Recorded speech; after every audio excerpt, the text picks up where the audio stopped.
The morning sun was brutal, already high in the sky, bleeding gold over the noisy streets of Lagos. Dust floated in the air like lazy snowflakes, catching light between honking cars, shouting hawkers, and motorcycle engines that roared like wounded beasts. Amid the chaos, Lucy stood outside the sliding glass doors of City Wave Mall, her orange attendant uniform freshly pressed, name tag slightly tilted. She smiled. She always smiled, even when it hurt. "Good morning, Ma," she greeted a woman, entering the mall, holding open the door with practiced grace. The woman barely glanced at her. Lucy's smile didn't waver. 3 weeks into the job, and her face already knew how to wear politeness like armor. Inside, the air conditioning cooled the hallways, masking the fire of the city outside. Lucy moved like clockwork, aligning shelves, answering questions, fetching baskets, handling returns. The fluorescent lights buzzed above her, and though her body ached from standing, she didn't complain, because this was better than selling fruits on the roadside, better than washing clothes in strangers' homes, better than hearing your stomach growl when all you had was water and pride. "Lucy, aisle 7's a mess," her supervisor barked, pointing with a half-eaten meat pie. "Fix it." "Yes, sir." No emotion, no protest. She passed a mirror on the way to aisle 7. For a moment, she stopped. Her reflection startled her. Same tired eyes, same soft features, same girl who once dreamed of becoming a doctor. That girl seemed so far away now. She looked down at her ID card. Just Lucy.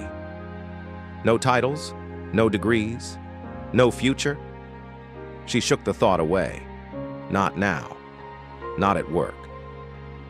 By noon, the break room behind the mall was crowded. Workers shouted jokes over foil-wrapped lunches. Lucy slipped outside instead to a wooden bench hidden behind the loading dock. She unwrapped a piece of dry bread and stared at it for a long moment. No appetite. Just memories. 1 year ago, she was in her second year of medical school. She had plans, clear ones. She used to walk around campus with a stethoscope in her backpack, smiling like the world had already opened its arms to her. Then the accident. Then the funeral. Then the silence. Her parents had died on a rainy highway between Ibadan and Lagos. The truck that hit them never even stopped. In a single day, Lucy became an orphan. No uncles who cared. No aunts with space. The university. Bills swallowed her remaining savings whole. Now she lived in a tiny room in a slum off Ojuelegba Road. The roof leaked. Rats scratched in the ceiling at night. Sometimes she pretended they were trying to talk to her, just to feel less alone. She stared up at the sky. "I tried," she whispered. "I really tried." Back inside, the mall was swarming again. It was payday weekend. Lucy straightened a rack of cooking oil bottles, her movements precise and silent. She didn't notice the old woman enter. The woman was slow but determined. Her gray dress was clean but old, her slippers nearly silent on the tiles. She went straight to Lucy's aisle, picked up a small bottle of vegetable oil, and headed for the cashier. "Ma, your money?" asked the cashier, a young woman with long braids and gum in her mouth. The old woman's face fell. "Oh, my purse. I must have left it at home." The cashier scoffed loudly. "So what are you doing here? Then? Wasting time? Is this place a donation center?" A few customers turned to watch. The old woman looked down at her feet. Her hands trembled slightly. "Please, I only needed 1 bottle. I'll come back and pay." "I didn't mean to forget. You think we run charity here?" The cashier barked, raising her voice for everyone to hear. "Please, shift. Next." No one moved to help. No one said a word, until Lucy heard the noise from aisle 7. She rushed to the front and saw the woman still standing quietly, humiliated, the bottle of oil in her hand. "What's going on?" Lucy asked. This woman doesn't have money and wants to buy oil, the cashier snapped. She said she forgot her purse. Imagine. Lucy looked at the old woman, who nodded slowly. I'm not lying, she whispered. I only needed one bottle. Lucy felt something heavy in her chest, something deeper than pity. Something personal. Give her the oil, she said softly. The cashier blinked. What? Remove it from my salary. There was a beat of silence. Your salary? For just this woman? Yes, Lucy repeated louder this time. It's just one bottle. It won't kill me. The old woman looked up for the first time. Her lips parted, but no sound came. Her eyes were glassy with emotion. Thank you, my child, she said, voice trembling. Thank you. Lucy took the bottle, placed it gently in the woman's bag, and smiled. It's okay, Ma. Just get home safe, please. She was already turning away when the woman called softly behind her. My dear, please wait. Lucy turned. The woman looked directly into her eyes now. You didn't have to help me. Why did you? Lucy's answer was simple. Because you needed help, that's all. The woman studied her for a long moment. Then she smiled. What's your name? Lucy. That's a beautiful name, the woman said. She extended her hand and touched Lucy's arm gently. My name is Agnes. May God bless you. I won't forget this. Lucy smiled, nodded, and returned to the shelf. Her heart was racing. There was something different about that woman, something she couldn't explain. That night, the rain came hard. Lucy sat on her bed, knees pulled to her chest, watching water drip through the crack in her ceiling. Her phone battery had died hours ago, and the sound of thunder echoed through the building like war drums. But none of it bothered her. She kept thinking about the old woman, not just what happened, but the way she looked at her, as if she'd seen something Lucy herself had forgotten she had. Worth. The next morning came early. Lucy was up before dawn, cleaning her uniform with a damp cloth, brushing her shoes with an old toothbrush. The streets were muddy. The wind smelled like wet iron and diesel. She arrived at the mall a few minutes before opening. The moment she stepped through the back entrance, her supervisor stopped her. Lucy, you have a visitor. A visitor? She frowned. Here?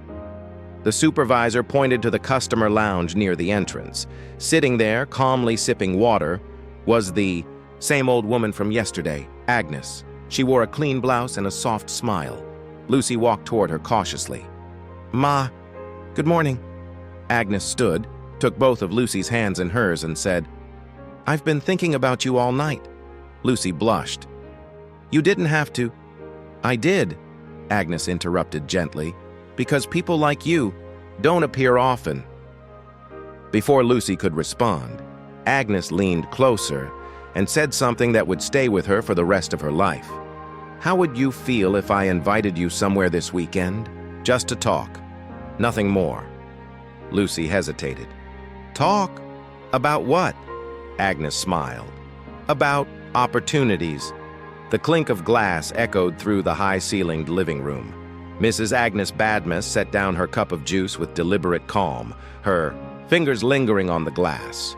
The mansion was quiet, draped in golden afternoon light, its silence broken only by the rhythmic tapping of her son's laptop keyboard. Felix, she said. Across the room, Felix Badmus, CEO of Badmus & Co., looked up. His eyes were sharp, but his expression was always unreadable, like someone who had mastered the art of showing nothing. He pushed his laptop aside and leaned back. Yes, Mom? Sit down. Her tone was gentle, but it had weight. He obeyed immediately, taking the seat beside her on the long cream-colored sofa. She studied him for a moment. I had an experience yesterday at the new Citywave Mall. He arched an eyebrow. The one we just acquired a stake in? Yes. He straightened slightly. Did something happen? She exhaled, slow and steady. I went there myself. I wanted to buy cooking oil, something simple. But when I got to the counter, I realized I had forgotten my purse. The cashier embarrassed me, loudly, right there in front of everyone. Felix's jaw tightened. What? She spoke to me like I was dirt, like I was begging. His fists balled. Who was she? Relax, she said softly. That part is over. What I want to talk about is what happened next. She paused, her gaze far away. There was a girl, a worker, quiet, humble. She stepped in, paid for the oil out of her own salary, told the cashier to respect me. Her name was Lucy. Felix blinked. She didn't know who I was, Agnes continued. Didn't ask for anything, she just helped. Felix leaned back, processing. Lucy, he repeated. Yes. There was a long silence between them. Then he spoke quietly. I want to know who she is. Later that evening, Felix sat in his study, the lights low, his thoughts louder than ever. He picked up his phone and dialed. Emma, he said when the line connected. Yes, sir, came the response, deep and alert. I need you to find someone. Her name is Lucy. She works at the new City Wave Mall. I want everything. Who she is, where she lives, her background, quietly. No disturbance. Emma didn't ask why. He never did. I'll begin immediately. Felix ended the call, then stared out the tall window behind his desk. Something about that name. Something about the way his mother said it. He couldn't shake it. The next morning, Emma stood across the street from the mall, his dark jacket, blending into the shadows. He wasn't just Felix's head of security, he was his trusted man, former military, meticulous, silent, and efficient. He watched as Lucy arrived, walking with tired but steady steps. Her uniform was clean, her posture upright, her smile unwavering. Emma took notes. He observed how she treated customers, always helpful, never rushed. He watched her tie a child's shoelaces, help an elderly man carry a bag, calm an angry customer with words so soft they melted frustration. Later, during break time, Emma approached a few workers. Excuse me, he said to a young man near the loading bay. I'm new around here. I noticed the girl. Lucy, I think. She always seems so kind. Is she always like that? The guy shrugged. Always? Even when she's tired? Never complains? Another worker leaned in. She's been through a lot, though. Lost her parents. Still comes in every day like nothing happened. Emma nodded, pretending casual interest. She ever ask anyone for help? He asked. They both shook their heads. Never. If anything, she's the one helping us. That night back at the mansion, Emma stood at attention in Felix's office. Felix looked up from his desk. What did you find? Emma stepped forward, placing a manila envelope on the table. Everything you asked. Felix opened it. Photos, notes, a handwritten summary in Emma's precise script. Name, Lucy Adebayo, age, 24. Orphan. Lost both parents in a road accident last year. Former medical student. University of Lagos. Dropped out due to inability to pay tuition. Currently employed as an attendant at City Wave Mall. No criminal record, lives alone in a one-room unit in Ojuelegba, monthly income. N55,000. Known for generosity and discretion. No known vices or affiliations. Felix read the details again and again. Every word seemed heavier the second time. She lost everything, he murmured. And still helped strangers? Yes, sir. Never asked for favors. Never drew attention to herself. Felix closed the file and stood, walking to the window. The city lights sparkled below. I lost my father, he said quietly. It almost broke me. He turned to face Emma. She lost both parents, and she still stands like that, smiling, working, giving. Emma said nothing. He didn't need to. Thank you, Emma, Felix said, placing a hand on the report. That's all I needed. As Emma left, Felix sat back down and opened the envelope one last time. There, near the bottom of the report, was a small, candid photo. Lucy, mid-laugh, helping a child reach a shelf. Something stirred in his chest.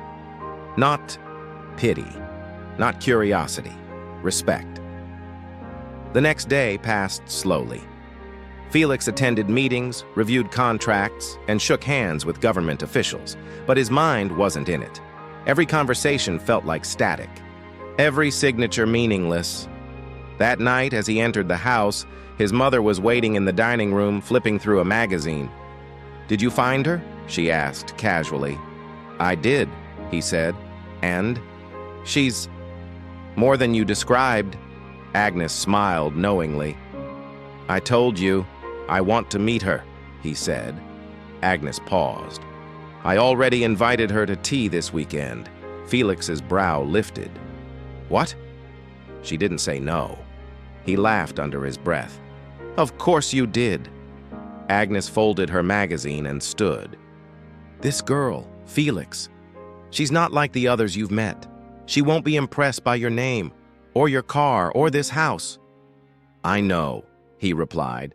"That's exactly why I want her here again," she added. "Not for you, for me." Felix looked at his mother, her wise eyes shining with something rare, hope. And for the first time in a long time, he felt something he hadn't expected. Excitement. Saturday morning came soft and breezy. The city was quieter than usual, as if the chaos of Lagos had pressed the snooze button for once. Lucy sat on the edge of her narrow bed, staring at the only pair of decent shoes she owned. Her uniform hung beside the window, still damp from hand-washing. But today wasn't for work. Today, Mrs. Agnes Badmas had invited her over. Even now, Lucy wasn't sure how to feel about it. There was no force in the woman's voice, no arrogance, no pressure. Just a gentle invitation to talk. But Lucy had never been invited to talk by anyone who lived in a mansion, or anyone with drivers and assistants and guards. She ran her fingers through her hair and whispered, "God, please, don't let me embarrass myself." The car arrived just before 10 a.m., sleek, black, and quiet.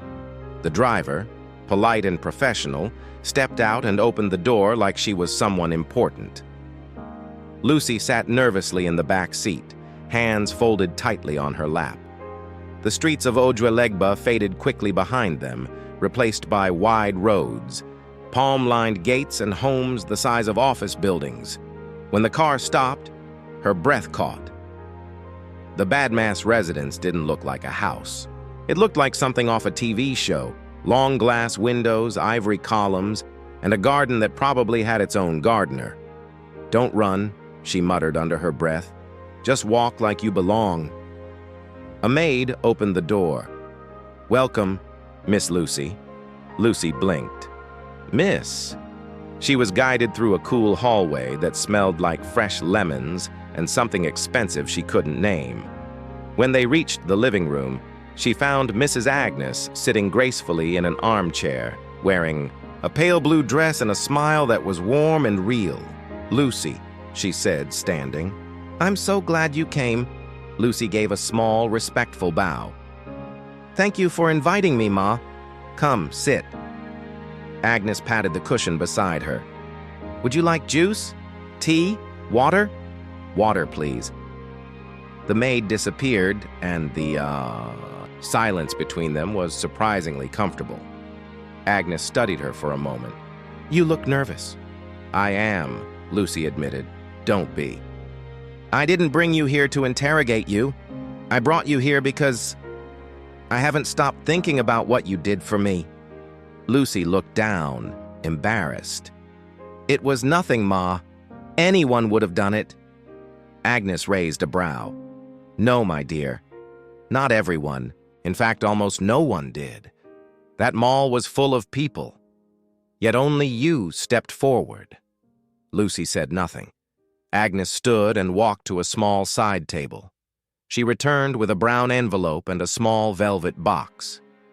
I don't usually do things like this, she said, but I wanted to say thank you in a meaningful way. She placed both items in Lucy's hands. Lucy opened the envelope first.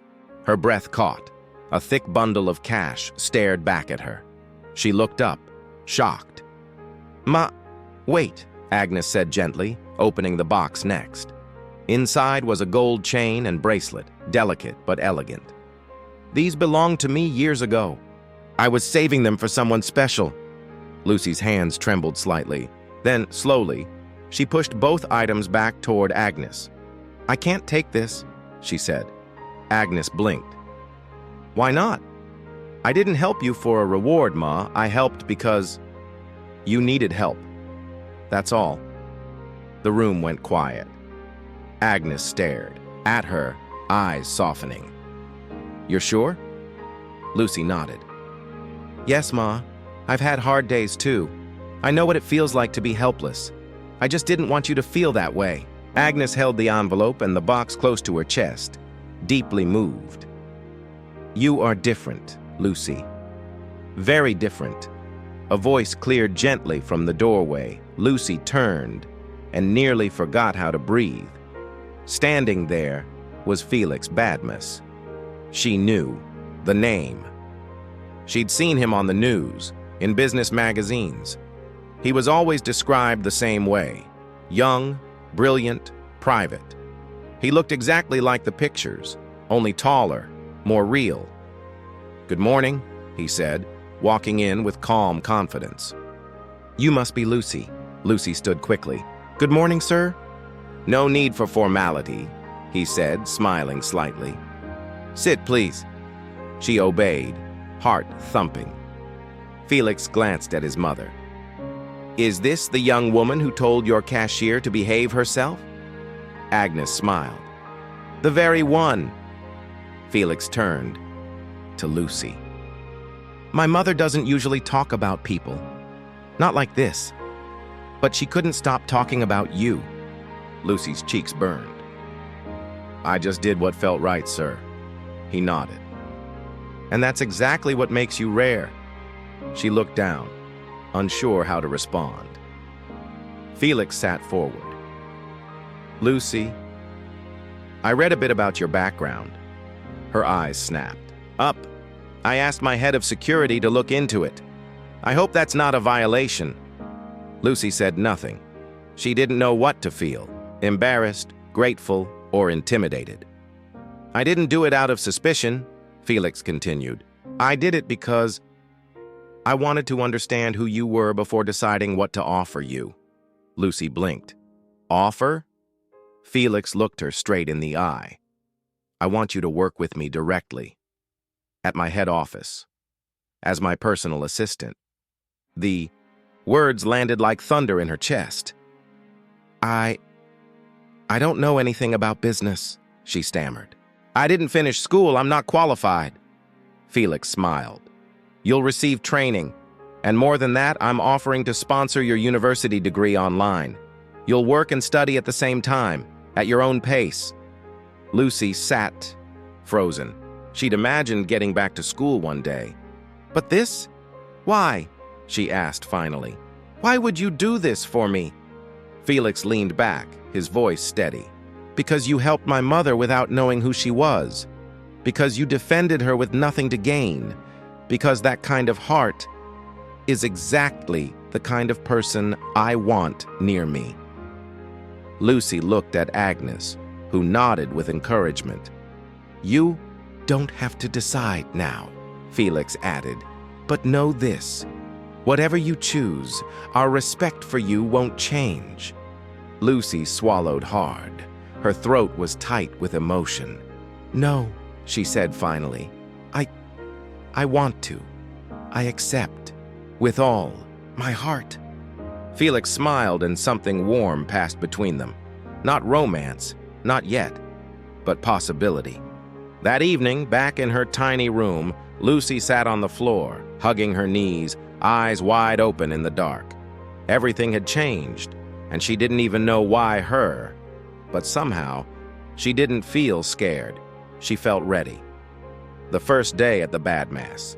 and Cobra head office was overwhelming, not because of the workload, but because of the silence. Lucy had never worked in a place so clean, so precise, so cold. Marble floors, glass doors, the soft click of heels and keystrokes. People moved like they were part of a well-oiled machine. But Lucy, she was warm, real, human. She took a deep breath and walked into the executive wing, her ID badge clipped to a crisp blouse she'd borrowed from her neighbor, Felix's personal assistant. It still didn't feel real. Her desk was right outside his office. She could see his shadow through the frosted glass. When he stepped out and saw her, he gave a quick professional nod. "Welcome, Lucy. I hope the orientation wasn't too much." "No, sir," she said. "I'm ready." And she was. Within a week, Lucy had learned the ropes, scheduling meetings, organizing reports, filtering calls, managing calendars. She wrote things down obsessively, in her notebook, reviewing them every night before bed. She arrived early, stayed late, and never left without asking if anything else was needed. When no one was watching, she still did her best. That was Lucy. Every evening after work, she returned to her small company-provided apartment, changed, clothes, made a cup of tea, and opened her laptop. Online classes, university modules, biochemistry, anatomy, ethics. She was rebuilding what life had taken away. Quietly, steadily. One afternoon, Felix stepped out of a boardroom meeting early. He walked past her desk, then slowed. "Lucy," he said. She looked up. "You've already sorted the investor files?" "Yes, sir, and emailed the briefs to the partners in Dubai." He stared at her for a second. "I didn't ask you to do that. You were in back-to-back meetings. I figured they'd need them before the end of your day." He didn't respond right away. Then he smiled faintly. Good thinking.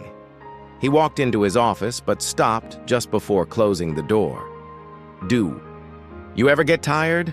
Lucy laughed softly. "I'm always tired, but I'm used to it." He didn't know why that made his chest feel tight. Over the next few weeks, Felix found himself noticing things he hadn't before. The way Lucy always straightened her desk before leaving. The way she greeted the cleaners by name. The way her eyes crinkled when she laughed during lunch breaks. How she never rushed conversations, no matter how busy the day was. Once, when a junior staff member was crying in the hallway after being scolded by a manager, it was Lucy who approached quietly, offered a handkerchief, and simply said, "You're stronger than this moment." Felix saw it all, and it stayed with him. She wasn't just capable, she was kind. She was something he didn't know he needed. Meanwhile, at home, Mrs. Agnes sat sipping her afternoon tea on the veranda, a blanket across her knees. She had noticed everything, too. Each time Lucy stopped by the house to drop off documents or say hello, Felix would unconsciously adjust his shirt collar. He would speak softer, smile more, linger. And Lucy? She never flirted, never lingered. But her eyes sparkled when he entered the room, even if she didn't realize it. Agnes smiled behind her teacup. One evening, after Lucy delivered a file, Agnes called her over. "Come, my dear, sit with me a moment." Lucy obeyed, a bit surprised. "You've been coming here for a while now," Agnes said. "I've watched you." Lucy smiled shyly. "I hope I've done nothing wrong." "Quite the opposite. You've done everything right. You carry peace when you walk in. That's rare." Lucy blushed. Agnes placed her hand gently on hers. "I want to ask you something, and I ask not as a rich woman, but as a mother." Lucy sat up, her heart skipping. "Would you ever consider marrying my son?" The words dropped like stones into still water. Lucy blinked. "Ma? I mean it. I've seen the way he looks at you, the way you soften his edges. I haven't seen him smile like that in years." Lucy looked away. I don't know what to say." You don't have to answer now, Agnes said, smiling kindly. Just think about it. A woman like you is hard to find. That night, Lucy couldn't sleep. She lay on her bed staring at the ceiling fan, its blades cutting the dark like unanswered questions. Could someone like Felix ever truly love someone like me? Am I ready for that kind of life? Would I lose myself? Or finally find something I thought I'd lost? Belonging? She sat up and opened her laptop, but her study notes blurred before her eyes. She closed the lid, placed a hand on her chest, and whispered, "Don't be afraid, Lucy.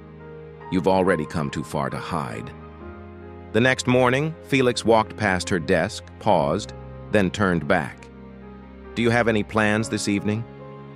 Lucy looked up, startled. "No, sir." He scratched the back of his neck, looking almost boyish. "Would you like to get a glass of wine? Nothing formal, just a break after this crazy week." She blinked. Was this real? Then she smiled. "As long as we don't talk about reports." He laughed. "Deal." They met that evening at a quiet restaurant tucked inside a private garden on Victoria Island. Felix had chosen it carefully, elegant but calm. No paparazzi, no pressure. Lucy wore a simple navy dress and the same shoes from her visit to the IDI mansion. Felix arrived in jeans and a soft gray blazer. Nothing loud, just himself. "You look..." He started, then stopped. "You look great." "Thank you, sir. I mean..." "Felix..." They both laughed. As the evening unfolded, the conversations deepened. Childhood stories, hopes, memories, pain. "No one knows how much I miss school," Lucy said, stirring her drink. "I think about it every day." "You're back in it now," he reminded her. "Yes, but sometimes I wonder if I'm doing it for myself or to prove something to the world." He leaned forward. "You don't have to prove anything. Just become who you were meant to be." There was silence between them. Then, softly, he said, "Lucy, I know this might sound fast, but I've been thinking about this for weeks." She looked up. "I like you," he said. "Not just the way you work, not just the way you think. I like your heart, and I admire your strength." Lucy's lips parted. She searched his eyes. "I like you too," she said. "But..." He waited. "I want to finish my degree first. I want to stand on my own feet. Before I think about starting a family." Felix didn't hesitate. "I respect that," he said. "And I'll wait, as long as I need to." Her eyes shimmered with something new. Trust.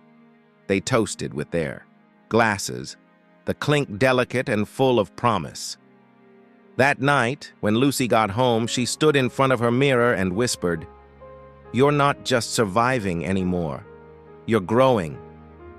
The months passed in quiet rhythm. Lucy became a cornerstone at Badmass & Co. Her name became known across departments, not for authority, but for reliability. She handled scheduling crises, soothed tense negotiations, and solved problems before they even reached Felix's desk. Every evening, she returned to her apartment with one goal: finish her degree. She studied while eating, reviewed lectures before bed, submitted assignments before deadlines. Her GPA was climbing, slowly but surely. Felix watched it all with quiet admiration. Once, after a long meeting, he walked past her desk and saw her watching an online anatomy lecture during her lunch break. Her eyes were laser-focused. He didn't interrupt. He just smiled. One Friday afternoon, Felix's driver casually mentioned to him, "Sir, that girl never rests. She's always carrying books. I don't think she goes anywhere except home and work." That night, Felix stood by the door to her office, watching her sort documents under low light. "You never go out?" he asked gently. Lucy looked up and laughed. "I do. I go to lectures and the supermarket on Sundays." You should go somewhere nice, like a place with music or sunsets." She tilted her head. "Are you offering?" He stepped inside, grinning. "Only if you'll say yes." Mrs. Agnes was beyond pleased when the relationship became official. She hugged Lucy like a daughter. "You don't know what this means to me," she said. "To see my son finally happy, and with someone so grounded." The staff noticed the change, too.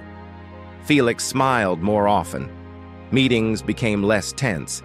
Even the senior directors found themselves exchanging jokes again. One evening, Felix brought Lucy home for dinner. She wore a simple cream blouse and her hair in a loose braid. Agnes beamed. "You glow more every time I see you." Lucy smiled, shyly. "I think it's your stew, Ma." Agnes laughed, pulling her into a warm embrace. On a rainy Thursday after a long day, Felix asked Lucy to accompany him to a charity gala. She hesitated. "I don't have a dress." But when she arrived at her apartment, a box was waiting for her. Inside, a stunning but modest wine-colored dress, her size exactly. No note, just elegance. At the event, she turned heads, not because of glamour, but because of grace.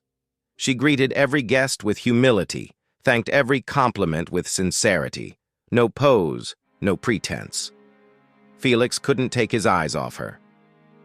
That night, as they returned to the car, he opened the door for her, then paused.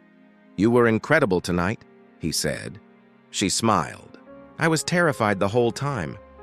And yet you carried yourself like royalty." She blushed. "That's because I was with a king." Felix chuckled. "Lucy, yes, I need to ask you something. But not here." 2 weeks later, on a quiet Sunday afternoon, Felix invited her to the Badmess family garden, just the two of them. The sun was soft. The flowers were alive with color.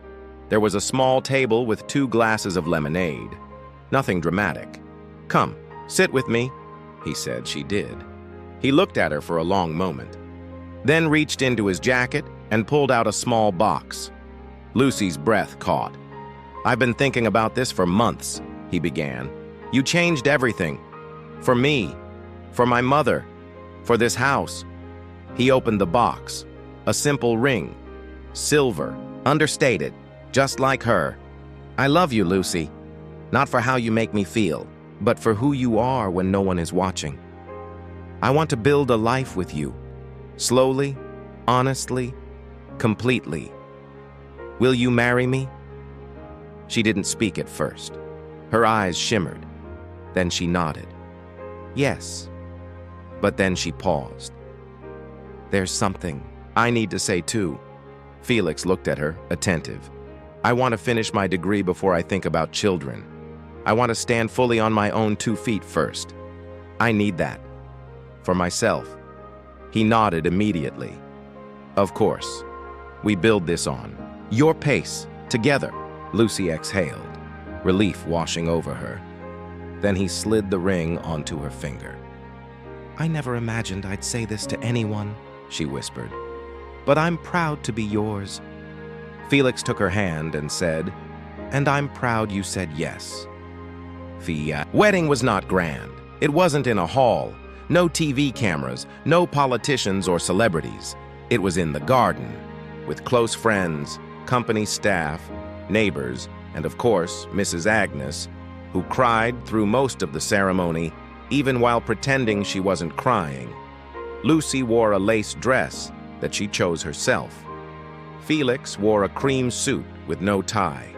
They walked down a short path, hands clasped, not needing a spotlight. Only each other. Emma stood beside Felix as best man. The former security guard now treated Lucy with reverence.